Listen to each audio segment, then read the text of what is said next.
eyo story oliraba nga kirina ebituli ekiraga erimu ebituli bingi kuba n'ekirala mu mateeka g'okuwuga, you can correct me, omwana ava ku kisaawe kizibu otuukira mu mazzi kuba aba alina osooka onaabako then alyoka agenda mu mazzi najja n'awuga. ekyo kirina okubeera mu mateeka tosobola kuva mu mupiira n'ova n'entuyo z'omu mupiira n'engoye z'omu mupiira. Omuntu akutraininza ajja akutraininga basics z'okuwuga, osooka kweyozaako, oba olina cream gy'oweesiga n'oweesiga cream, then otandikira wansi ng'omubiri gwe gugenda gukakinga up n'environment y'amazzi.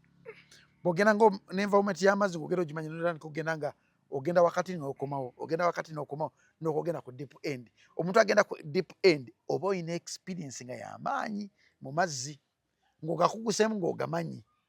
Ate deep end tosobola gibamirako nga tosobola kumanyira nnyo mazzi, tosobola kutandikira mu deep end.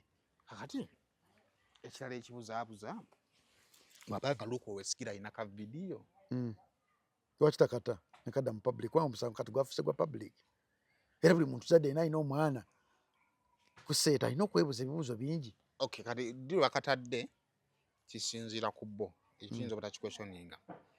Kati now let's first imagine bwe kibanga kituufu ka vidiyo weekali kati kiriwe kijjira ekyabagudde omwana okwesulamu akamba yaaya okubuuka principles ez'okuwuga, amateeka agafuga puulu, amateeka agafuga atali muwuzi kuba no atali muwuzi, amateeka agatali muwuzi agafuga atali muwuzi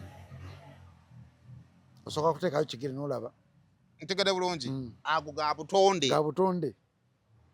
Amateeka agafuga swimming pool nti woba ova mupiira nga woovuddeyo sooka ogenda omala okunaaba omala ojja owuge.